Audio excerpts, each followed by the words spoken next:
Bonjour à tous, chers découvreurs de la langue française et bonne année.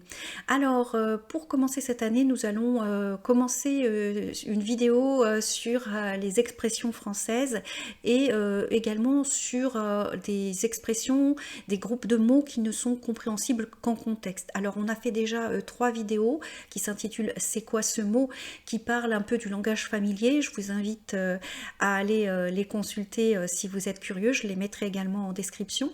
Et puis, je voulais vous parler aussi des règles que je fais qui expliquent un petit peu les expressions françaises.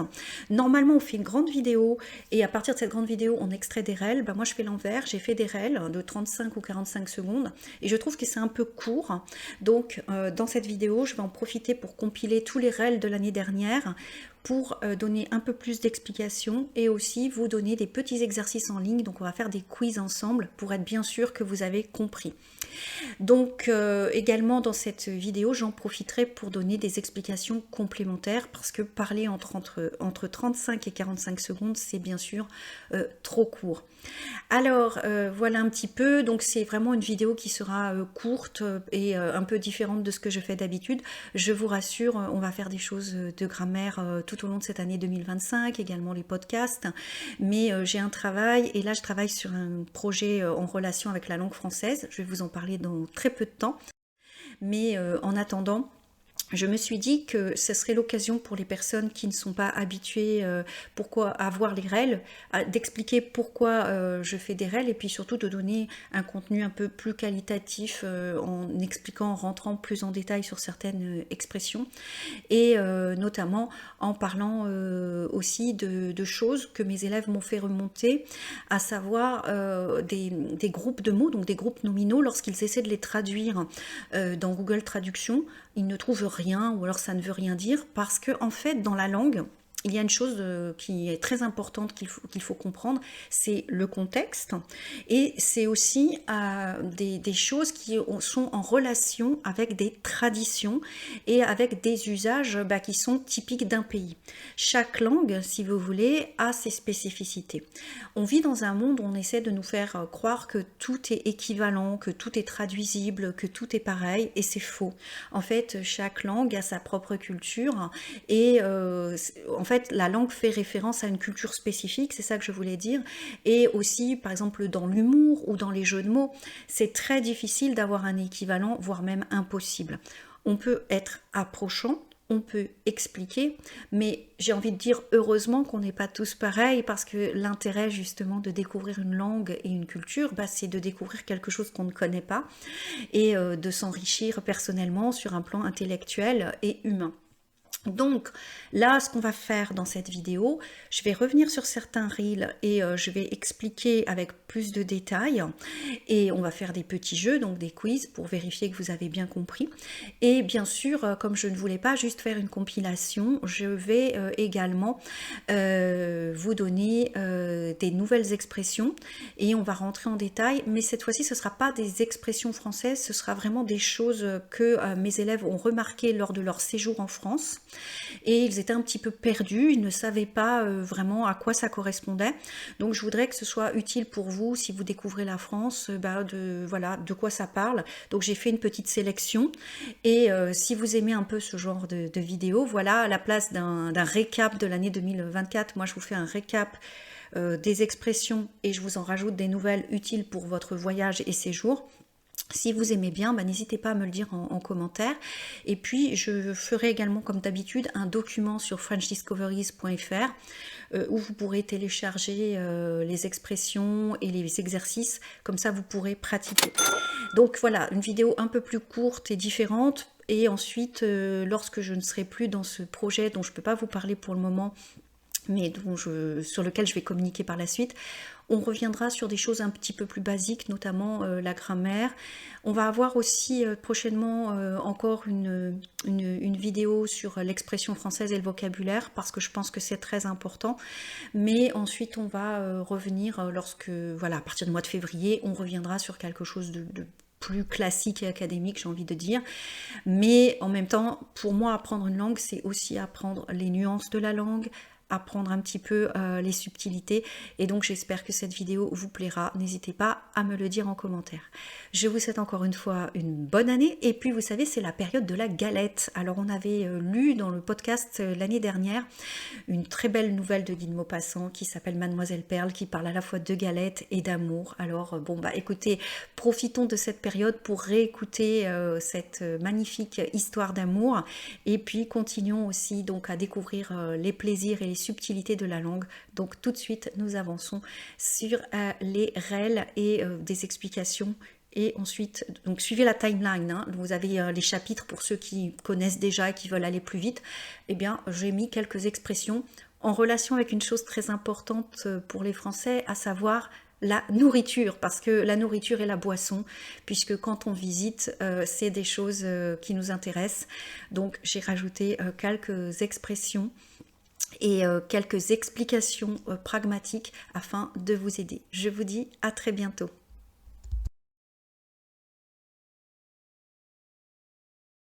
Alors, un des réels que j'ai fait et qui a eu beaucoup de succès, c'est un réel dans lequel j'expliquais la différence entre onomatopée et interjection. Ah non, non, il n'a pas eu beaucoup de succès. Il a fait 26 vues, pardon. C'est pas lui qui a fait le plus de succès. Le réel qui a fait le plus de succès, c'était le réel sur que signifie se faire appeler Arthur et l'étrange histoire du mot bébé. Alors, par contre, je ne sais pas pourquoi, alors peut-être c'était dû à l'algorithme, du fait que c'était entre décembre et janvier. En tout cas, lorsque j'ai parlé des onomatopées et interjections, j'ai eu très peu de visibilité, donc c'est très bien comme ça. Pour ceux qui me suivent et qui n'ont pas vu ce réel, nous allons pouvoir en parler. Alors, une onomatopée, c'est tout simplement un bruit que nous imitons. Par exemple, dans le réel, je vous disais, quand j'imite le bruit du moustique, zzz, ça c'est une onomatopée. Tandis qu'une interjection, c'est un mot invariable qui permet en fait tout simplement de traduire un sentiment, une émotion intérieure. Par exemple, je vous disais aïe. Aïe, c'est donc si je me cogne par exemple la cheville contre une table, ça exprime la douleur. Alors, les onomatopées dans les langues, voilà, je vais y arriver, les onomatopées dans les langues sont différentes. Par exemple, imiter le bruit d'un chien qui aboie, en français c'est waf waf. Alors que pour les Anglais, qu'on me pardonne si je prononce mal, c'est bark bark. Alors, vous avez pas mal de choses comme ça, comme en anglais miaou, et en français c'est miaou, miaou. Ça, ce sont des onomatopées. Donc, par exemple, cui cui pour l'oiseau, piou piou quand on veut parler d'un petit enfant par analogie avec un petit poussin. Donc, ça, ce sont des onomatopées. On est donc en train d'imiter des bruits avec nos cordes vocales qui sont des bruits de la nature. Et les interjections, en revanche, on va les utiliser donc pour traduire un sentiment intérieur. Donc j'ai envie de dire c'est un petit peu plus élaboré que les onomatopées. Donc par exemple, je vous ai donné l'exemple de aïe dans le réel parce qu'on n'avait que 45 secondes, mais il y en a plein d'autres. D'ailleurs, regardez dans la fiche d'exercice, il y a un petit jeu, hein, essayez de distinguer qu'est-ce qui est une onomatopée et qu'est-ce qui est une interjection. Excusez-moi, j'ai mal à la gorge, comme tout le monde, je suis un peu malade. Alors, une autre interjection très fréquente, zut, mince. Au lieu de dire, excusez-moi, hein, lorsqu'on est très mal poli, on dit merde. Vous voyez, quand on s'est rendu compte qu'on a fait une bêtise. Mais on peut aussi utiliser zut parce qu'on est énervé. Zut, laisse-moi tranquille, vous voyez, c'est beaucoup plus poli que de dire lâche-moi. Donc les interjections, elles ont un rôle social assez important et en fait c'est bien aussi de les connaître tout simplement pour davantage communiquer avec les personnes, comprendre un petit peu leur état d'esprit et aussi des fois ça nous évite, comme je viens de vous le dire, de dire un gros mot. Alors il y en a énormément, par exemple oh là là, c'est je suis affolée, je suis sous le poids des événements. Il y a aussi oh, Alors ça peut être une surprise par l'admiration ou parce que aussi on va dire «Oh!» Vous voyez, quelque chose qui va nous déranger. À vous aussi de regarder le langage non verbal, c'est très important parce que ça nous donne aussi des renseignements. Par exemple, si je dis «Ah!» avec un grand sourire, alors j'espère que j'ai assez souri, «Ah!» Vous voyez, eh ben, ça veut dire que je suis surprise, mais agréablement. En revanche, je fais «Oh!» Vous voyez, ah, encore des épinards à la cantine. Bah, je suis surprise, mais pas favorablement. Je suis pas contente du fait qu'il y ait des épinards à la cantine. Alors, je vous ai mis toute une liste de petites interjections utiles dans la vie de tous les jours. Je ne suis pas comédienne pour interpréter toutes ces interjections, mais par exemple, je vous disais dans le réel, pouah, vous voyez, quand on se bouche le nez parce que ça sent mauvais, on peut aussi, sans se boucher le nez, dire pouah pour exprimer son dégoût. On a aussi une interjection très connue comme burk. Donc ça aussi, ça va nous traduire qu'on n'aime pas quelque chose, qu'on a du dégoût. Donc vous avez un petit exercice, essayez de reconnaître les interjections, les onomatopées, et voilà, je vous remets le règle en question, comme ça, comme vous n'êtes pas nombreux à l'avoir vu, vous avez les explications en condensé, et puis on va passer ensuite à autre chose. Les personnes qui apprennent le français ne doivent pas confondre les onomatopées et les interjections. Les onomatopées, c'est tout simplement imiter un bruit de la nature. Par exemple, si j'imite la mouche ou le moustique, zzz, voilà. Ou quelqu'un qui ronfle, voilà. Bon, les interjections, ce sont des mots qui ont pour but de transmettre des émotions et également des ressentis intérieurs. Par exemple, si je sens un fromage qui sent très mauvais, je vais dire ah pouah, oh là là, ça pue vraiment. Là, je peux faire pouah. Ou si par exemple je veux demander le silence, chut. Et si je me cogne par exemple sur une table, bah, je dis aïe. Vous voyez, pour montrer que je ressens de la douleur. Je vous invite à en savoir plus dans notre cours sur French Discoveries qui va sortir en début de semaine prochaine.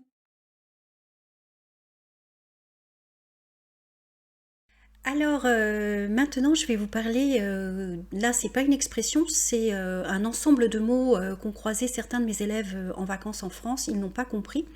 Ils ont essayé de chercher dans Google Traduction et le résultat, vu que ça avait été traduit mot à mot, le résultat a été complètement bizarre pour eux, donc ils n'ont toujours pas compris, et ils ont cherché, et ils n'ont pas eu la bonne méthode pour chercher, donc je vais en profiter d'expliquer cette expression, et en même temps vous donner une méthode pour essayer de trouver lorsque vous avez des résultats bizarres par les moteurs de recherche. Hein, on parle beaucoup des intelligences artificielles, elles en sont au début, elles font beaucoup d'erreurs et il y a des choses malheureusement qu'on ne peut pas contrôler, malheureusement, heureusement même, parce que ça fait tout le charme d'une langue et d'une culture, mais je vais vous donner quand même quelques petits trucs et astuces si vous avez besoin de comprendre quelque chose et que vous êtes un peu perdu. Alors, cette expression, c'est le droit de bouchon.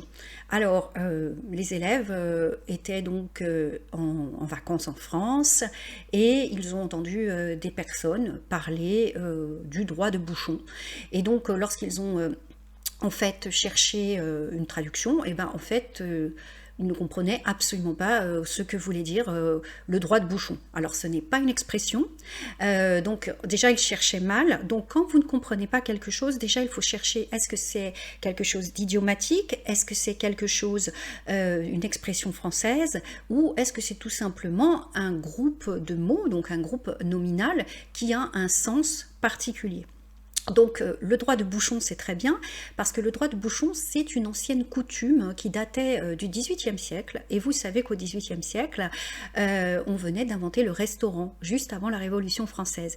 Et alors les gens n'étaient pas forcément des personnes très habituées, et notamment il y avait, lorsqu'on le mangeait à l'extérieur, c'était parce qu'on était en voyage, et il y avait bien sûr une tradition de traiteur, par exemple pour les mariages, il y avait des professionnels de la restauration qui préparaient un repas, mais les personnes, les voyageurs, les gens qui mangeaient un peu dans ces ancêtres de restaurants, n'étaient pas du tout habitués à devoir forcément payer les boissons, donc ils ramenaient leurs propres boissons, leurs propres bouteilles, et cela faisait un manque à gagner pour les professionnels. Donc il y avait cette tradition à la fin du banquet, ou lorsque les personnes avaient fini de déjeuner, de manger, enfin, donc de compter les bouchons et ensuite de facturer. Donc ça permettait aux premiers professionnels de santé, tout était à faire, hein, inventer la carte du menu, inventer les règles, expliquer que lorsque l'on va au restaurant, il faut payer les boissons. Alors par exemple en France, l'eau est gratuite, mais vous avez des pays comme la Belgique, la Suisse ou l'Italie où il faut payer l'eau. En tout cas, il fallait régler certaines choses, et même si en France l'eau est gratuite, tout ce qui va être boisson alcoolisée n'est absolument pas gratuit, et donc de tout temps, dès l'invention du restaurant, il fallait bien trouver un moyen de facturer. Donc le droit de bouchon, on comptait tous les bouchons, un petit peu comme au restaurant japonais où on compte toutes les coupelles, et à ce moment-là, on va vous dire, voilà, vous avez consommé tant de sushis à tel prix, et vous allez avoir la facture. À l'époque, on ramassait les bouchons, et puis ensuite on présentait donc la facture pour être rémunéré. Cette coutume est bien sûr tombée en désuétude, donc tombée en désuétude, c'est-à-dire qu'elle n'était plus pratiquée. Et puis, avec le temps, vous savez, l'histoire, c'est un éternel recommencement, c'est comme la mode. Avec le temps, en fait, cette pratique du droit de bouchon est revenue pour plusieurs raisons. D'une part parce que les personnes avaient dans leur cave de très bonnes bouteilles de vin, et lorsqu'ils allaient manger au restaurant, ils adoraient les plats gastronomiques, mais pas forcément le vin qui était proposé. Et puis parce que dans des pays anglo-saxons, il y avait cette mode de bring your own bottle, c'est-à-dire ramène ta propre bouteille. C'est pas du tout dans la culture française, parce qu'il faut savoir que quand vous allez au restaurant en France, une grande majorité des bénéfices sont faits sur les boissons. Donc par conséquent, on ne va pas vous encourager à ramener votre propre bouteille. On vous offre déjà de l'eau, hein, dans la majorité des restaurants, c'est déjà un manque à gagner, puisque vous savez qu'il y a plein de restaurants à l'étranger où il faut prendre sa bouteille d'eau, hein, donc c'est déjà un service qui est donné de la part des hôteliers, et donc on ne va pas vous autoriser à amener votre bouteille, et d'autant plus que il faut savoir qu'il y a des réglementations en France, il y a des taxes à payer, comme dans tous les pays, mais dans les taxes qui incombent aux personnes qui ont des établissements où on sert à boire et à manger, il faut justifier de la provenance de chaque bouteille, donc c'est normal qu'on ne puisse pas vous autoriser à venir consommer des liquides qui n'ont pas été déclarés à l'administration fiscale. Donc c'est pas évident de mettre en place les mêmes choses qu'en Australie où les règles sont différentes, par exemple, ou qu'en Angleterre où les règles sont différentes. Néanmoins, les hôteliers, eh bien, ils réfléchissent à l'idée de faire plaisir à leurs clients, et c'est vrai que des fois on a envie de vivre l'expérience du restaurant avec une très bonne bouteille de vin que l'on possède dans sa cave et qui n'est pas forcément à la carte du restaurant. Donc dans ces cas-là, le droit de bouchon, vous allez en quelque sorte indemniser la personne qui va vous recevoir dans son établissement en payant donc une sorte de forfait pour avoir le droit de consommer votre bouteille et qu'elle soit aussi servie dans des conditions optimales, parce qu'on met à votre disposition les verres, le personnel qui va servir votre bouteille, et puis vous profitez quand même du décor du restaurant et des plats. Donc bien sûr, on ne va pas vous faire payer le prix de votre bouteille, on va vous faire payer un forfait. Ce forfait est très variable et donc dépend de chaque responsable d'établissement. Certaines personnes peuvent même gracieusement décider de vous autoriser certains jours et à telle heure. Vous pouvez même venir gratuitement, mais il va falloir déclarer à l'administration d'où vient cette bouteille extérieure. Donc c'est pourquoi si vous faites ce système de droit de bouchon pour un mariage, en fait on va faire un accord de banquet. Pareil, si vous souhaitez fêter votre anniversaire, un accord de banquet dans lequel on va expliquer que la personne vient avec tel liquide en provenance, telle quantité, on va tout expliquer. Et puis également, si c'est dans le cadre d'une expérience différente de d'habitude, on va expliquer, voilà, les lundis et mardis, il y a ce genre d'expérience, et on facture par exemple 2 € ou 5 € jusqu'à 30 € pour les restaurants gastronomiques. Et ainsi, on est raccord avec l'administration fiscale. Et ça peut être aussi pour les personnes qui veulent faire des économies, peut-être une façon d'avoir toute l'expérience de vivre le restaurant et d'économiser sur les boissons. Cependant, faites attention, c'est un droit, et donc dans l'idée de droit de bouchon, c'est-à-dire dans l'idée de j'ai eu l'autorisation de ramener ma bouteille, mais ce n'est pas un droit comme le droit des femmes, le droit des enfants. C'est donc, j'ai envie de dire, un geste commercial de la part de la personne qui reçoit, et c'est normal que cette personne soit rétribuée. Je milite beaucoup pour qu'on ne soit pas dans ce que j'appelle l'ubérisation de la société, c'est-à-dire il faut arrêter de vouloir faire des économies de bout de chandelle. Vous allez au restaurant, payer également pour les boissons fait partie de l'expérience d'aller au restaurant. Néanmoins, si vous avez une très bonne bouteille et vous voulez la déguster dans un cadre particulier, qu'il soit servi par un sommelier, eh bien, vous allez payer une petite somme, et voire dans certains cas, en plus, ça peut être offert en tant que geste commercial. Donc, tout se négocie dans la vie. Mais si l'hôtelier, le restaurateur, la personne qui gère un établissement vous refuse, ce n'est pas un droit. Donc, vous voyez, ce mot droit de bouchon, c'est à comprendre dans le sens du mot droit, dans le sens j'ai le droit. Vous savez ce que disent les enfants, j'ai le droit de rester jusqu'à 17 h à la fête de mon ami. En fait, j'ai l'autorisation. Donc, le droit de bouchon, c'est une autorisation. Ce qui est amusant, c'est que beaucoup de jeunes qui se lancent dans la restauration ont essayé de lancer un peu ce système. Et en soi, c'est pas bête de relancer ce système qui est différent de ce qui se faisait au XVIIIe siècle, parce que les gens ont tendance du coup, comme ils font des économies sur les boissons, à consommer peut-être plus de desserts ou des plats un petit peu plus chers. L'idée, c'est que tout le monde soit gagnant-gagnant. Après, il y a des gens qui font vraiment des économies, mais qui bénéficient d'une expérience et d'un cadre particulier, donc il est complètement normal de dédommager. Voilà, il faut aussi comprendre qu'on ne peut pas passer sa vie à vivre à l'économie. Après, chacun fait comme il veut. Voilà, je vous ai donc expliqué ce qu'est le droit de bouchon. Donc, c'est une expression qui n'est pas un droit, qui est une tolérance, qui est un usage et qui n'est pas pratiqué partout.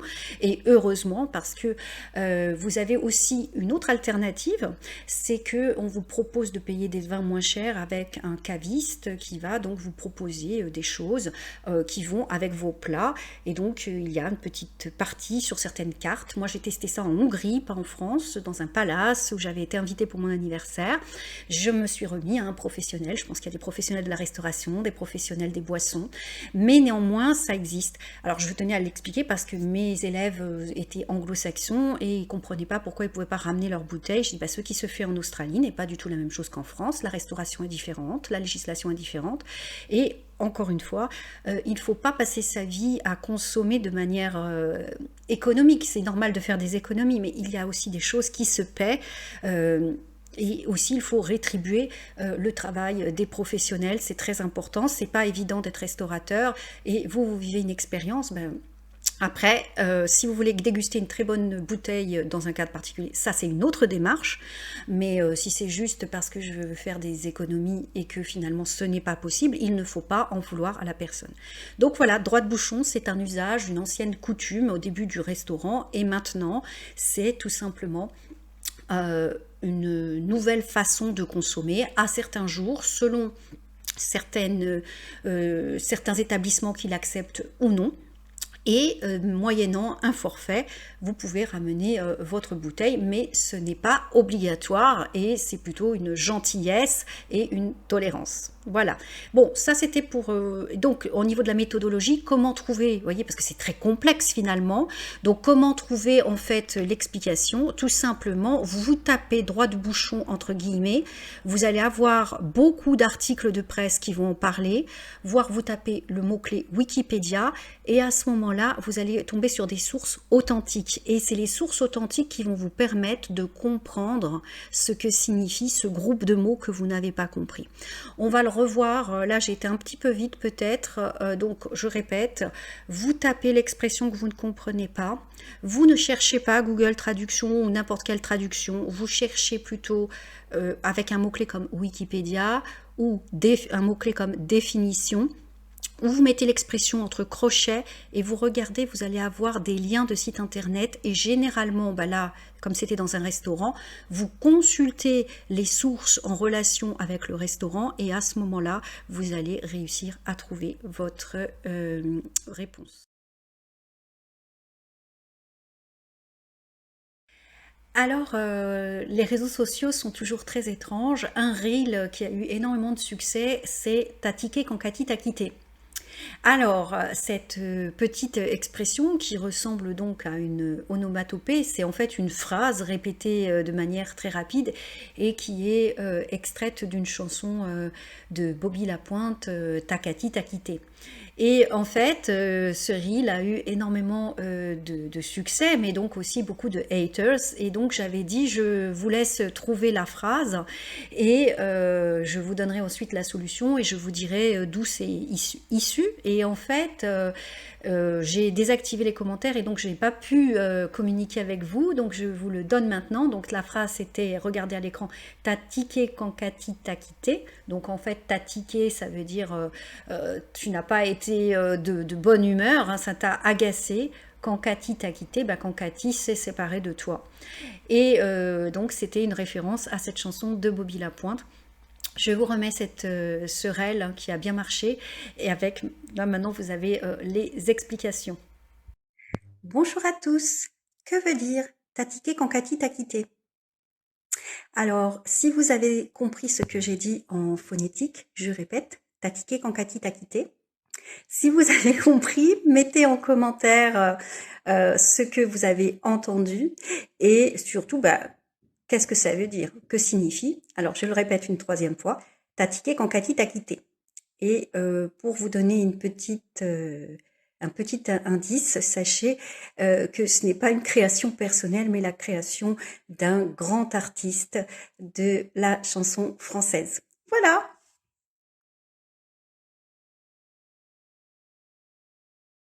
Alors, l'autre reel qui a eu beaucoup de succès, c'est le reel où je parlais de l'expression comment, que veut dire se faire appeler Arthur. Alors, c'est assez drôle parce que quand j'ai publié ce reel, il y a des gens qui m'ont envoyé des messages en disant que je disais n'importe quoi parce que alors le roi Arthur existait déjà avant la Seconde Guerre mondiale, etc., etc. Bien sûr que le prénom existait avant la Seconde Guerre mondiale, mais j'avais expliqué dans ce reel que signifie cette expression assez drôle, assez imagée, se faire appeler Arthur, qui veut dire donc se faire engueuler. Et comme c'était un petit reel de moins d'une minute, je n'avais pas pu mettre l'intégralité de l'explication parce qu'il y avait une autre expression qui était encore plus controversée puisqu'autrefois un Arthur c'était donc un proxénète et donc c'est vrai que ça a toujours eu, c'est un très joli prénom, mais enfin, dans le langage populaire, le prénom était assez connoté négativement. Donc, je profite de faire cette vidéo récapitulative pour vous passer l'extrait complet, beaucoup plus long, qui explique, quand on disait ton Arthur, c'est comme ton Jules, donc en fait ton proxo, quoi. Enfin, vous voyez, c'était pas quelque chose de très positif, Et puis ensuite, je vous montre donc la partie de la vidéo où j'explique ce que veut dire se faire appeler Arthur. Mais enfin, c'était assez drôle et ça m'a fait réfléchir à quelque chose, c'est que sur Internet, les gens sont très premier degré, c'est-à-dire qu'ils pensent que nous, créateurs de contenu, on est complètement stupides et qu'on leur dit des choses fausses. Quand ils ne connaissent pas quelque chose, vous avez plusieurs réactions. Il y a des gens qui vont chercher à vérifier ce qu'on dit et ensuite, voilà, vous lancez leur science. Moi, j'ai envie de leur dire, créez votre propre chaîne YouTube ou créez vos propres contenus parce que si vous êtes si intelligent, faites-le. Et puis il y a d'autres personnes qui sont beaucoup plus dures, beaucoup plus méchantes, hein, qui vous insultent et qui sont très premier degré. Alors je n'ai pas dit que le prénom Arthur avait été inventé après la Seconde Guerre mondiale, mais vous savez, les gens font défiler leur écran très rapidement, regardent d'un œil distrait et sont tout de suite prêts à dire que le créateur de contenu a dit une bêtise parce que la nuance, prendre le temps, essayer de comprendre, eh bien c'est malheureusement une attitude qui tend à disparaître. Donc je profite de faire cette vidéo récapitulatrice pour donner des petits conseils méthodologiques lorsque vous découvrez quelque chose de nouveau sur Internet. Essayez de ne pas le regarder en surface. Essayez aussi, lorsque la personne fait de l'humour, de ne pas être premier degré. Et c'est très bien de vérifier les sources et de ne pas accepter de comprendre tout sans chercher. Mais c'est bien aussi d'écouter et de ne pas faire dire ce que le créateur de contenu ou la créatrice de contenu n'a pas dit. Voilà. Et puis cette idée de prendre le temps, également quand vous apprenez le français et les expressions, j'aime bien aussi cette idée où on va observer, on va ensuite copier. Vous savez, les grands dessinateurs, ils vont dans les musées et puis ils observent un tableau et ensuite ils essaient de copier pour maîtriser des techniques. Par rapport au français, c'est exactement la même chose. Et puis lorsqu'on apprend une langue, observez, écoutez attentivement, copiez et ensuite posez-vous des questions. Et parfois, si une chose vous paraît vraiment exceptionnelle ou bizarre, peut-être qu'il s'agissait d'humour, de second degré, d'une expression idiomatique ou de quelque chose que vous ne connaissez pas, qui peut vous surprendre, mais voilà, c'est comme ça. Donc je pense que déjà ça créera une meilleure ambiance et puis pour vous, vous pourrez tirer meilleur intérêt et des avantages en fait de ce que vous pouvez découvrir sur les réseaux sociaux. La technologie, les écrans devraient libérer l'esprit et non pas l'enfermer. Et pour toutes les personnes qui donc envoient des commentaires négatifs et méchants, comme j'en ai eu pour ce rail, oh là là, je ne parle même plus français, vous avez vu, tout simplement, moi je m'en fiche et s'ils sont plus intelligents que moi, ils peuvent créer leur propre chaîne YouTube. C'est une occasion aussi, dans ces cas-là, d'utiliser son temps et son énergie pour des choses très pratiques. Voilà, donc on continue. Donc voici la partie de la vidéo en entier qui là rentre dans tous les détails que signifie l'expression un Arthur, se faire appeler Arthur, parce qu'on a un peu plus de temps, et ensuite on va passer à une autre expression. L'expression se faire appeler Arthur. Alors, c'est quoi cette expression? Cette expression en français, ça veut dire se faire disputer, se faire engueuler en langage populaire. En fait, autrefois, les prostituées avaient ce qu'on appelait un proxénète. Bon, malheureusement, les pauvres, elles en ont souvent toujours un. Et on appelait ça un Julot ou un Arthur. Et donc se faire appeler Arthur, c'est quand on ne ramenait pas assez d'argent et qu'on était disputé, donc engueulé plutôt, par son souteneur. Et puis le deuxième événement historique qui a permis de populariser cette expression, se faire appeler Arthur, c'est tout simplement pendant la Seconde Guerre mondiale, il y avait les Allemands et les Allemands ne savaient pas dire il faut être chez vous à 8 heures parce que c'est le couvre-feu. Vous voyez, c'est une très grande phrase à dire en français. Donc ils disaient hart, parce que hart c'est 8, et Uhr qui veut dire heure. Et donc Arthur. Donc quand ils croisaient des gens qui n'étaient pas rentrés chez eux, ils disaient Arthur. Et en fait, les Français, c'est vite devenu Arthur. Hein, et donc ils disaient se faire appeler Arthur, c'est-à-dire se faire remonter les bretelles, se faire tancer, recevoir des remontrances de la part de l'autre.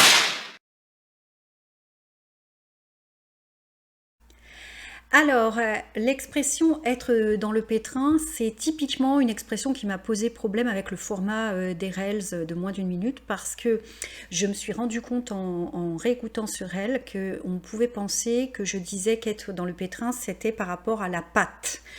En fait, le pétrin, c'est l'endroit où le boulanger pétrit donc la pâte pour créer le pain. Et donc, c'est un endroit très profond. Et lorsqu'il y avait des accidents du travail, lorsqu'on tombait au fond de ce pétrin, c'était extrêmement dur de remonter.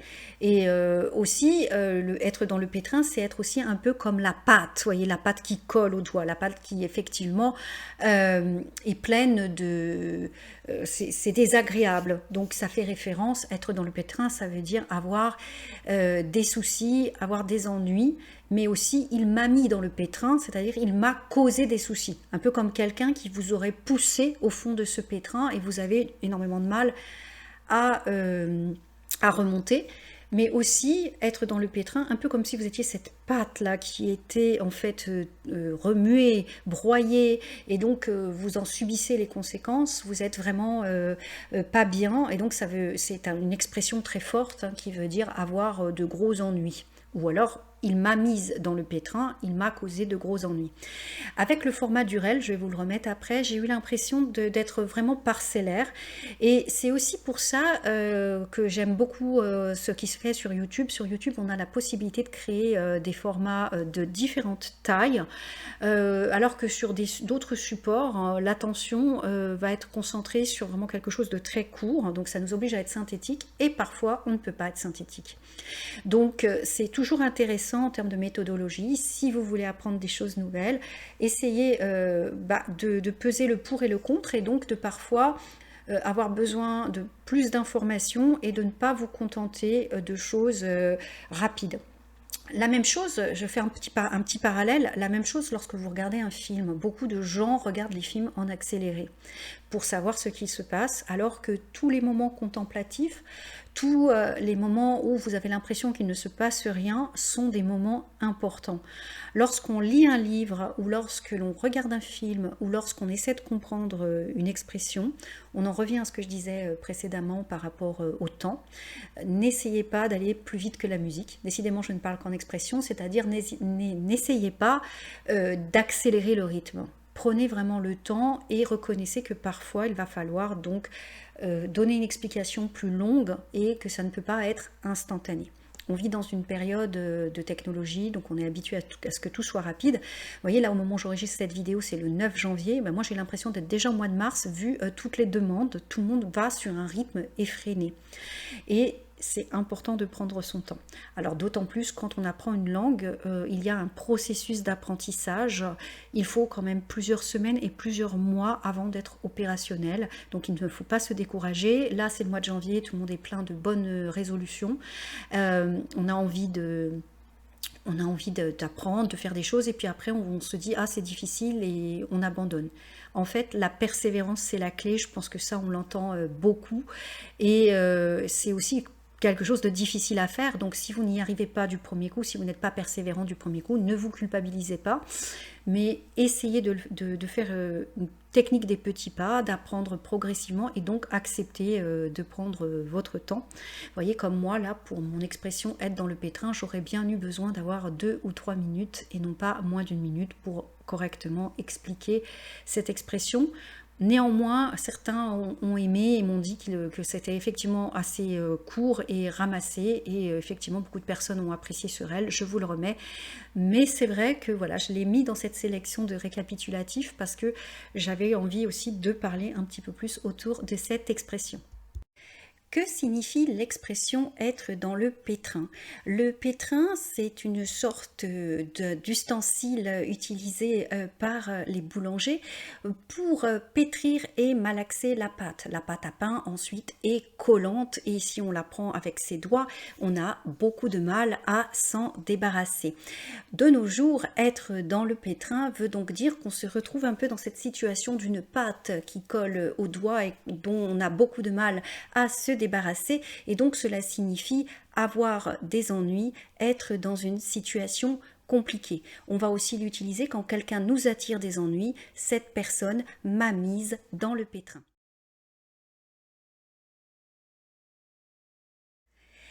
Alors, un autre réel parlait du cordon bleu. Alors, tout le monde connaît le cordon bleu, cette spécialité culinaire appréciée plus ou moins, puisqu'elle est préparée de manière industrielle de nos jours principalement, et puis on le mange beaucoup à la cantine. Alors qu'en fait, cordon bleu, c'est une expression qui est en fait un compliment. Dire à quelqu'un tu es un vrai cordon bleu, eh bien c'est montrer que l'on apprécie sa cuisine. Et dans ce réel, j'avais essayé d'être le plus exhaustif possible autour des différents sens de cordon bleu. Parce que cordon bleu, c'était aussi une récompense honorifique, à savoir lorsque on avait été une personne très utile pour son pays, qu'on avait commis des actes de bravoure, eh bien on était récompensé par, maintenant on a la Légion d'honneur, mais à l'époque on avait le cordon bleu sous l'Ancien Régime. Et d'ailleurs la couleur bleue est souvent présentée comme quelque chose de positif. Et donc le cordon bleu, c'était vraiment la récompense d'avoir quelque chose, d'avoir prouvé que vous avez été au service de votre pays, et par conséquent, on vous donnait une insigne et les autres personnes vous reconnaissaient vraiment comme une personne exceptionnelle. Alors c'est dommage qu'aujourd'hui on ne connaisse plus que le nom de la nourriture qui est servie, qui est vendue de manière industrielle et qui est vendue dans les supermarchés, parce que ce n'est pas seulement ça. Le cordon bleu, c'est aussi une école, une très belle école de cuisine. Si vous êtes curieux, si vous venez à Paris, ils font des ateliers, ils font également des cours de cuisine haut de gamme. Et c'est vraiment une école reconnue au niveau international. Et cette école, elle a été créée au 19e siècle par une journaliste, une femme. Donc déjà, une femme journaliste à la fin du 19e siècle, c'était quelque chose d'assez exceptionnel. Et ensuite, qu'elle crée une école et que cette école continue de perdurer dans le temps, je trouvais que c'était intéressant de lui rendre hommage et de montrer donc que un mot n'a pas seulement un seul sens. Ce qui est intéressant, c'est aussi lorsque vous apprenez une langue, de vous intéresser sur les différents sens des mots, parce que si je reste juste, voilà, c'est une spécialité culinaire à base d'une escalope de poulet panée, vendue dans les supermarchés, servie à la cantine, je perds quand même deux anecdotes très intéressantes, à savoir la création de cette école gastronomique et aussi ce côté dont on rendait hommage aux personnes qui s'étaient battues pour leur pays, donc un petit peu l'ancêtre de la Légion d'honneur, et ça intéresse les personnes qui s'intéressent à l'histoire, à la gastronomie. Donc je trouve que c'est bien de toujours essayer d'aller voir plus loin, en fait d'être un petit peu curieux. Souvent je fais mes règles de manière à ce que ce soit curieux. Donc je vous le remets, je suis assez fière de celui-là parce qu'en très peu de temps j'ai réussi à voir les 3 aspects que je souhaitais mettre autour de cette expression cordon bleu. Que signifie l'expression cordon bleu ? 3 choses. La première, on pense à la spécialité composée d'une escalope de poulet enroulée autour d'une tranche de jambon et de fromage et qui est ensuite panée et souvent servie à la cantine. Mais le cordon bleu, c'était aussi la plus haute distinction qui était attribuée aux personnes qui avaient fait des actes de bravoure et de loyauté pour le pays, l'équivalent de la Légion d'honneur de nos jours. Enfin, pour finir, si on vous dit vous êtes un véritable cordon bleu, cela fait référence à l'école de cuisine créée en 1895 par la journaliste Marthe Distel et qui continue de délivrer des enseignements de nos jours à Paris. Et lorsque l'on vous dit que vous êtes un véritable cordon bleu, cela veut dire que vous êtes donc un excellent cuisinier ou une excellente cuisinière. Voici une expression très intéressante.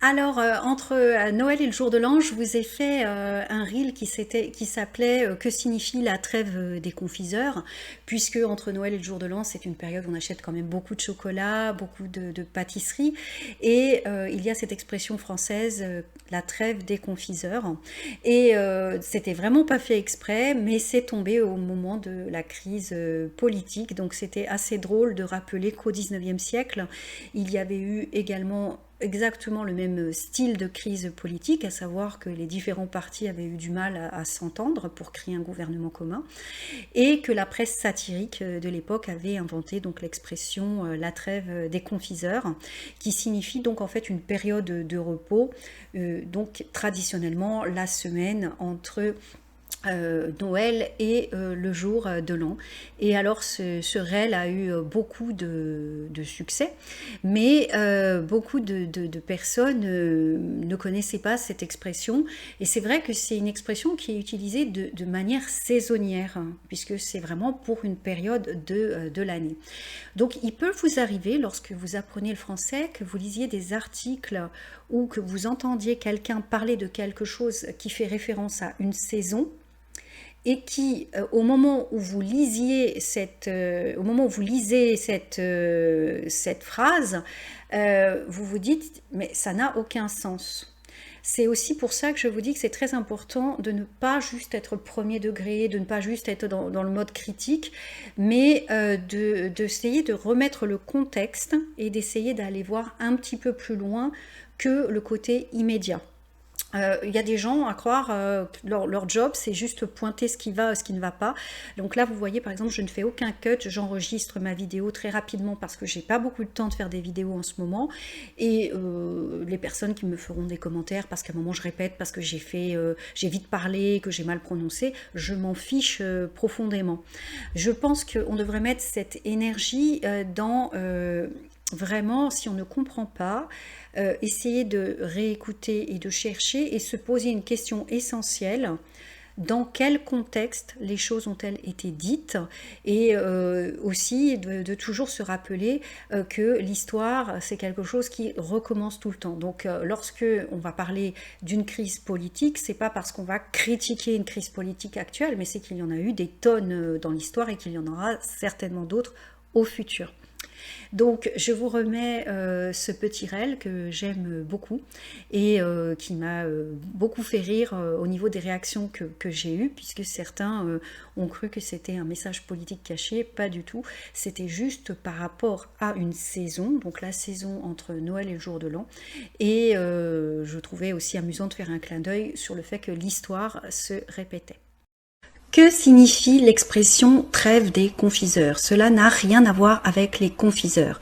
Cette expression qui signifie un temps de repos et qui est utilisée aussi bien en politique que sur les terrains de football et également dans l'administration en général, tire son origine d'une crise politique qui a eu lieu en décembre 1875. Monarchistes, bonapartistes, républicains étaient incapables de s'entendre sur un gouvernement commun. Je ne sais pas si ça vous rappelle quelques souvenirs. Donc nous étions à l'approche de Noël et sous le prétexte de ne pas gêner le commerce avec leurs différents politiques, ils ont décidé de s'accorder une semaine de repos, ce qui était inhabituel à cette époque. On ne prenait pas de congé entre Noël et le jour de l'an. La presse donc satirique a ironisé et a créé l'expression la trêve des confiseurs, qui de nos jours signifie une période de repos pour beaucoup de personnes qui seront certainement en vacances. Alors, pour le réel autour de la Lune, j'ai été assez soft et je vous ai choisi viser la Lune, décrocher la Lune. Donc, décrocher la Lune, c'est donc arriver à faire un exploit, et puis viser la Lune, c'est se donner un grand défi. Mais j'aurais aimé parler de la chanson Au clair de la Lune, mon ami Pierrot, qui n'est pas vraiment une chanson pour enfants lorsque l'on s'intéresse vraiment au sens caché des paroles. Sur FrenchDiscoveries.fr, on a fait un article, je vous renvoie vers cet article, qui parle du sens caché des chansons enfantines, notamment Une souris verte, qui est en fait une chanson qui parle de la torture de soldats ennemis. Donc vous voyez, c'est pas quelque chose de très drôle. Et au clair de la Lune, j'aurais voulu parler dans ce réel, mais ça ne s'y prêtait pas, que la Lune est souvent utilisée pour parler d'une partie de l'anatomie humaine, à savoir les fesses, et donc voir la Lune, c'est voir la nudité de quelqu'un. Et donc la chanson Au clair de la Lune, mon ami Pierrot, je vous laisse aller vérifier les paroles, c'est vraiment une chanson qui n'est pas innocente du tout. Et souvent, lorsqu'on est petit, on pose des questions et on dit souvent que la vérité sort de la bouche des enfants. On dit, mais ça veut dire quoi dans la cuisine on bat le briquet? Toute personne qui a un briquet, on bat le briquet, ça veut dire on lui donne des coups de poing. Ça paraît complètement surréaliste, pas du tout. En fait, battre le briquet, c'est une expression codée qui signifie donc qu'il y avait des courtisanes. Et donc dans cette chanson Au clair de la Lune, en fait, c'est un homme qui souffre d'impuissance et puis on lui conseille d'aller dans une maison spécialisée. Donc vous voyez que c'est pas quelque chose, si on connaît bien le sens de toutes les paroles, c'est pas quelque chose que peut chanter un enfant. Et alors, ce qui est assez drôle, c'est qu'il y a eu une grande vague autour des contes de fées, vous savez, des grandes vagues féministes, pour expliquer qu'il ne faut pas expliquer aux petites filles que c'est le prince qui va les sauver. Mais par contre, pour les chansons enfantines, on continue allègrement à chanter la torture, des sujets qui ne sont pas pour les enfants. Donc tout ça, c'est parce que les gens n'ont pas la connaissance ou le temps de s'intéresser à tout. Et donc, ça nous donne une vue parcellaire. Et c'est un peu dommage. Donc si vous apprenez le français et que vous avez la chance d'avoir du temps pour cela, je peux vous donner comme conseil, essayez toujours de connaître les synonymes, les différents usages, les différents contextes, les jeux de mots que l'on peut faire avec le français.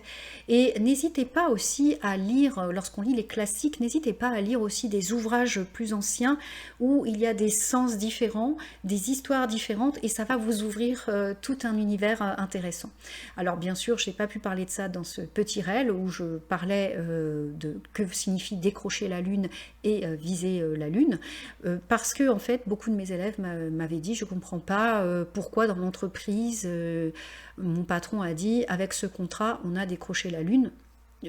En faisant une traduction littérale, les personnes ne comprenaient pas. Je me suis dit, c'est quand même simple, je ne vais pas faire un réel là-dessus. Et finalement, j'avais beaucoup de demandes. Donc voilà, donc j'ai fait un réel qui peut sembler basique pour les Français, mais cette chaîne est surtout pour les gens qui apprennent le français. Et donc des fois on fait des choses simples parce que ce qui est simple pour vous n'est pas forcément simple pour une autre personne.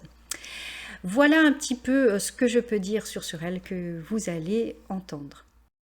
Bonjour à tous, nous sommes actuellement le 1er janvier et nous avons actuellement la lune en Capricorne, l'occasion de revenir sur des expressions autour de la lune. Alors que signifie décrocher la lune ? J'ai décroché la lune avec ce nouveau poste, par exemple.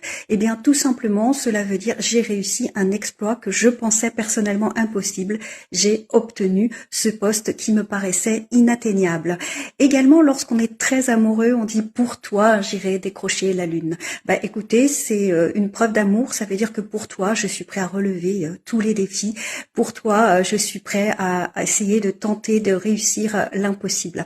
J'espère que dans votre entourage, vous avez beaucoup de gens prêts à viser la lune pour vous et je vous souhaite une très bonne année.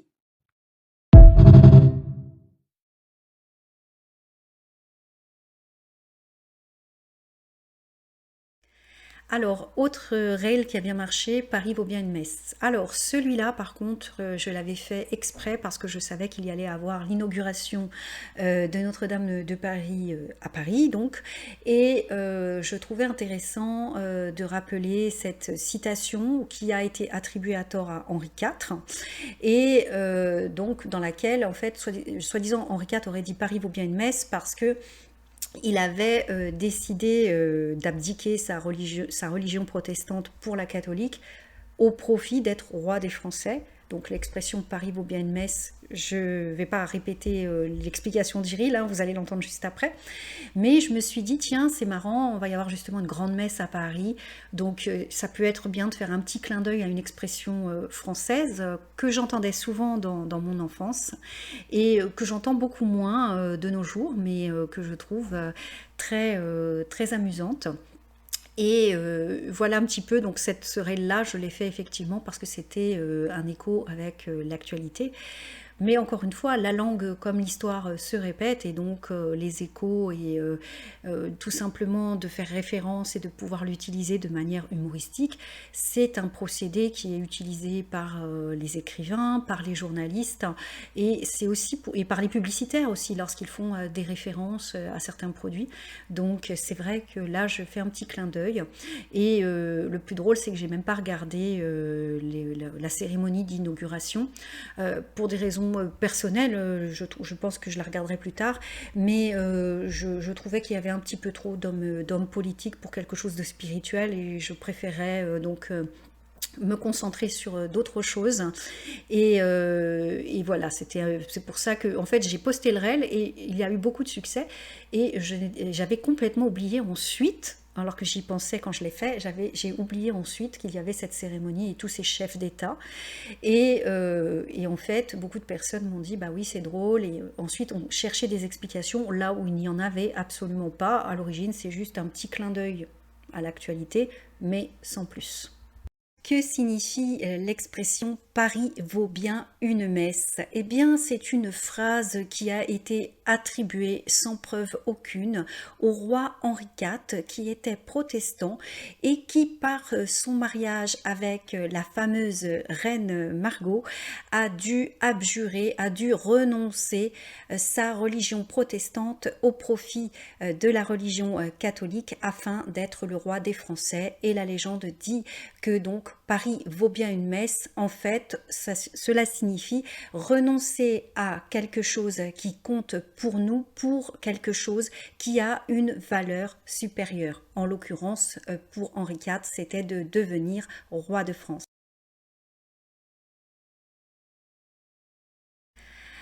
Alors, j'avais dit qu'on allait découvrir d'autres expressions, donc des expressions au sujet notamment de la nourriture, parce que la nourriture est un sujet intéressant pour les Français, un sujet aussi pour socialiser.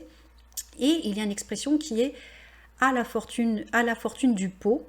On connaît aussi à la bonne franquette. Alors on va commencer par expliquer à la fortune du pot. En fait, ici le pot désigne une marmite et donc à la fortune du pot, c'est-à-dire on va manger ce qu'on trouve. C'est donc quelqu'un qui vient chez vous à l'improviste. Vous n'avez pas préparé de repas et vous lui servez donc un repas à la fortune du pot, c'est-à-dire avec ce qu'on a dans les placards. À la bonne franquette, c'est plus pour dire que ce sera sans chichi, donc c'est-à-dire ce sera sans être apprêté, ce sera de manière vraiment très simple. À la fortune du pot, c'est plutôt pour dire, bah écoute, on va manger ce qu'on va trouver à la maison, puisque cette personne est arrivée sans être invitée.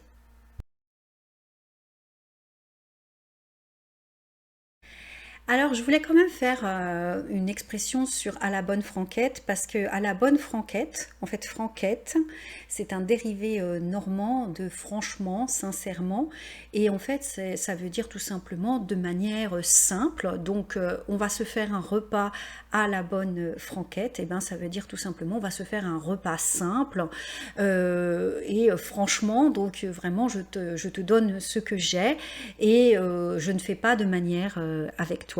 Donc effectivement, c'est très proche de l'expression à la fortune du pot, à la différence que dans la première expression, comme je vous ai dit, le pot fait référence à la marmite, donc à ce qu'on trouve dans les placards, et que à la bonne franquette, on va mettre l'accent sur le fait que ce sera simple, mais que l'amitié est présente, que l'envie de partage est présente, et donc c'est une expression française très amicale et très populaire. Voilà donc pour cette première vidéo de l'année. J'espère que cela a pu vous faire découvrir les règles pour ceux qui ne les avaient pas vues, donner quelques explications pour ceux qui les avaient vues. S'il y a des expressions que vous souhaitez que j'explique, n'hésitez pas à m'en faire part dans les commentaires.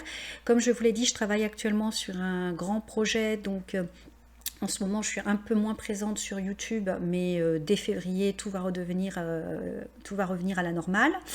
Et je vous parlerai également de ce projet, puisqu'il vous concerne, et pour ceux que ça intéresse, bien sûr. Et voilà, donc ce que je peux vous dire, et n'hésitez pas donc à commenter pour proposer des expressions que vous ne connaissez pas, que vous avez entendues, dont vous ne trouvez pas la traduction sur les réseaux. Avec plaisir pour continuer cette série. Je vous dis à très bientôt et encore une fois, je vous souhaite bonne année.